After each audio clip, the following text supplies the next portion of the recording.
I'm Tam. And I'm Bob. Welcome to our adventure. We're in Skagway. That's where the avalanche was that damaged the dock. The Silver Sea ship there. Ovation behind us. Crown Princess. And we're in Skagway. It is day 3. And we have an excursion planned today. We stopped at Latitudes for some coffee, and then we're going to go up to probably deck 11 and coffee's ready, and get some breakfast. We had breakfast up in the solarium, and now we're kind of hanging out in the schooner bar. We'll wait for morning trivia, and we'll go get Jordan up and head to our shore excursion, which is a train over White Pass and then a bus ride back. Ovation is here too. Ovation is here, as well as the Silver Sea and the Princess.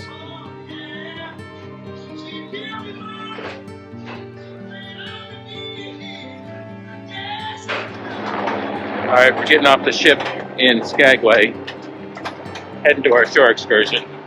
It's very cold and windy. We're on the bus to go to the train to go up to Skagway, or to the White Pass. Jordan's in front.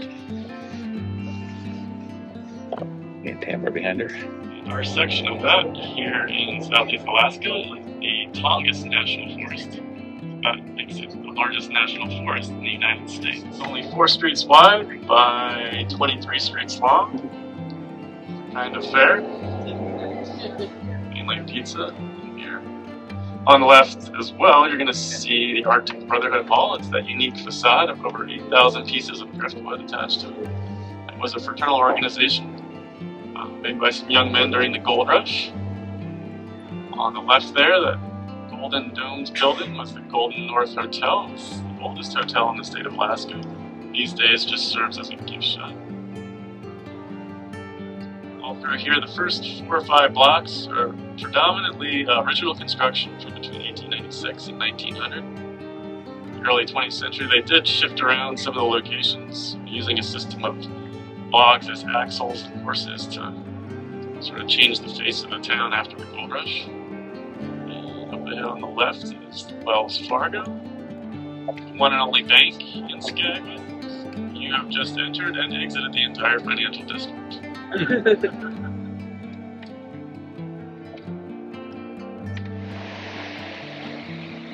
Into the Gold Rush Cemetery, little nature trail.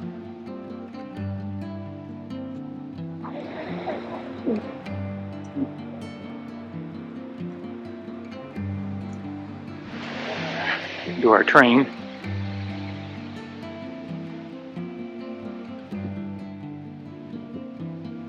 Alright, we're on the train. And the restaurant's right there. Restaurant right there. Train. Heading up. Wait. Something pass. What is it? White Pass Yukon route. White Pass Yukon route. And you get a complimentary on-board magazine. As of the 2020 census, the population of Skagway was 1,240, up from 968 in 2010. The population doubles in the summer tourist season in order to deal with the more than 1 million visitors each year. Skagway was an important port during the Klondike Gold Rush. The White Pass and Yukon Route narrow gauge railroad, part of the area's mining past, is now in operation purely for tourist trade and runs throughout the summer months. The train heading to Fraser, British Columbia. The port of Skagway is a popular stop for cruise ships, and the tourist trade is a big part of the business of Skagway. Skagway is also part of the setting for Jack London's book, The Call of the Wild, Will Hobbs's book, Jason's Gold, and for Joe Haldeman's novel, Guardian. Also, the John Wayne film North to Alaska in 1960 was filmed nearby. The name Skagway is derived from Skagway, a Tlingit idiom which figuratively refers to rough seas in the Taya Inlet, which are caused by strong north winds. Literally, Skagway is a gerund, a verbal noun which means pretty woman. The gerund was derived from the Tlingit finite verb theme shakaligui, which means, in the case of a woman, to be pretty. The story behind the name is that Skagway, or Skagway, pretty woman, was the nickname of Kanagu, a mythical woman who transformed herself into stone at Skagway Bay, and who, according to the story, now causes the strong channeled winds which blow towards Haines, Alaska. In 1896, gold was found in the Klondike region of Canada's Yukon territory. On July 29, 1897, the steamer Queen docked at Moore's Wharf with the first boatload of prospectors. More ships brought thousands of hopeful miners into the new town and prepared for the 500-mile journey to the gold fields in Canada. Skagway is located in a narrow glaciated valley at the head of the Taya Inlet, the northern end of the Lynn Canal, which is the most northern ford on the inside passage of the south coast of Alaska, just 90 miles northwest of Juneau, Alaska's capital city. Skagway is one of 3 southeast Alaskan communities that are connected to the road system. Skagway's connection is via the Klondike Highway, which was completed in 1978. This allows access to the lower 48, Whitehorse, Yukon, northern British Columbia, and the Alaska Highway. This also makes Skagway an important port of call for the Alaska Marine Highway, Alaska's ferry system, and serves as the northern terminus of the important and heavily used Lynn Canal corridor. The other 2 southeastern Alaskan communities with road access are Haines and Hyder. The White Pass and Yukon route is a railway that formerly linked Whitehorse, Yukon, and Canada to Skagway, the railway's southernmost terminus.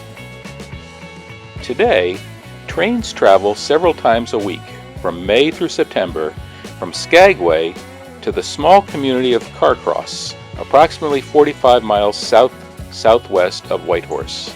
There, passengers, mostly tourists, can make connections via bus to Whitehorse. The railroad began construction in 1898 during the Klondike Gold Rush as a means of reaching the gold fields. The most popular route taken by prospectors to the gold fields in Dawson City was a treacherous route from the port of Skagway, or Daya, Alaska, across mountains to the Canada-US border at the summit of the Chilkoot Pass or the White Pass. There, the prospectors were not allowed across by Canadian authorities unless they had sufficient gear for the winter, typically 1 ton of supplies. This usually required several trips across the passes. There was a need for a better transportation than pack horses used over White Pass or the human portage across the Chilkoot Pass.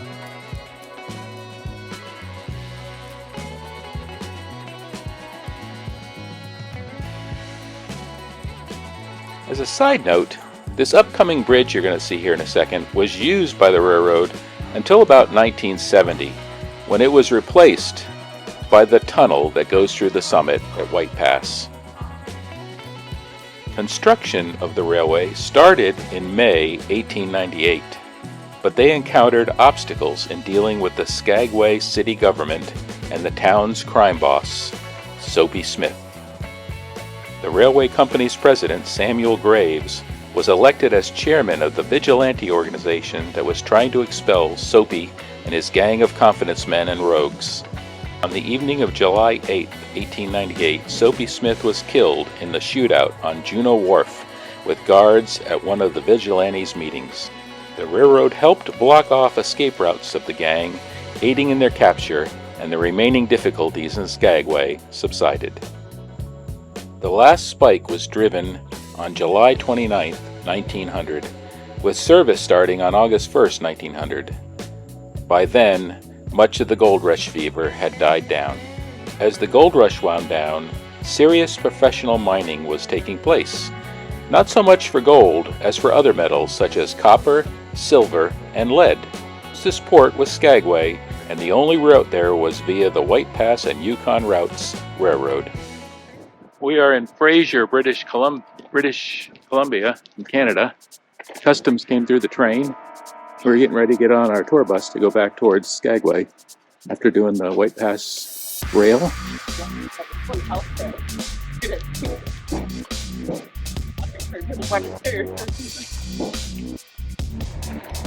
Oh, unfortunately.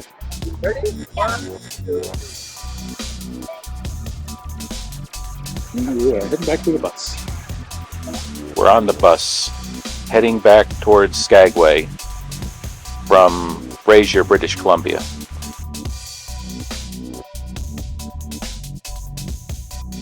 Border between Alaska and British Columbia. You'll start to see the hockey stick thing we were talking about just a moment ago. Also aware of this. Now back in. Alright, quickly chopped off on the right. If you don't like heights, close your eyes like me in this section. And got the opportunity to put her legs up. I couldn't had no knees room in that ship. My knees were packed in the back of the ship. Lake at the bottom is our hydroelectric plant. Skagway does run entirely off the power generated by that pump there. We have surplus even, so that's handed off to our friends nearby in Maine. We were trying for a while to figure out what this helicopter was doing.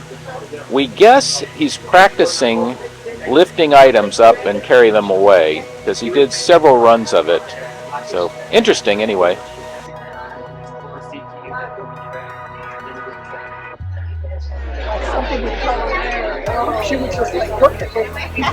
They have pink and purple ones in that too. Potato soup. Sam and I got the Arancini.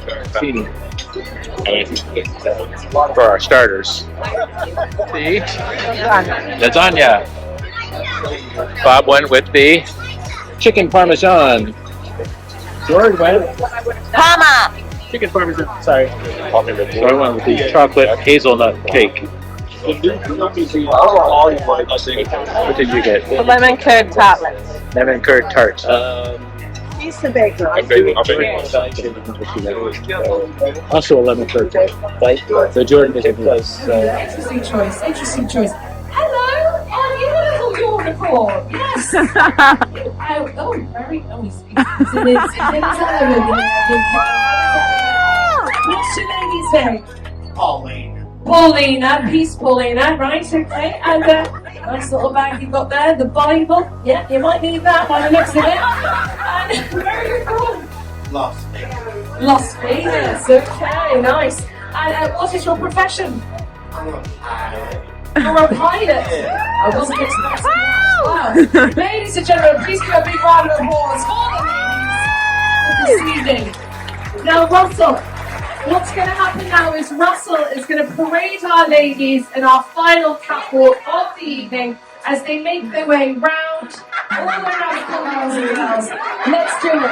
DJ.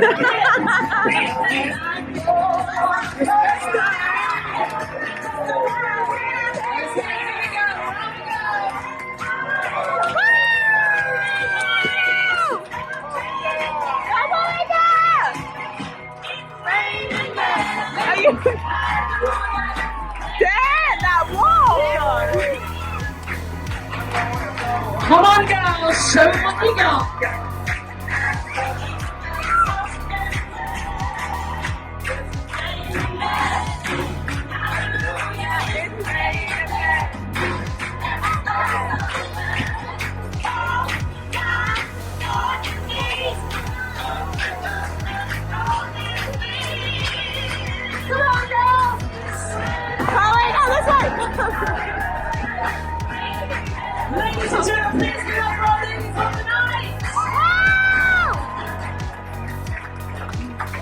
Team 2's got lost. He's lost. He doesn't know where he is.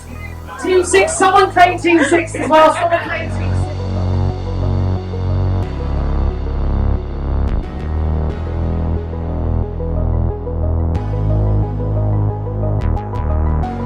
Thanks for watching our videos. Please like and subscribe to our channel and leave us comments as to what you like and don't like so we can make better videos.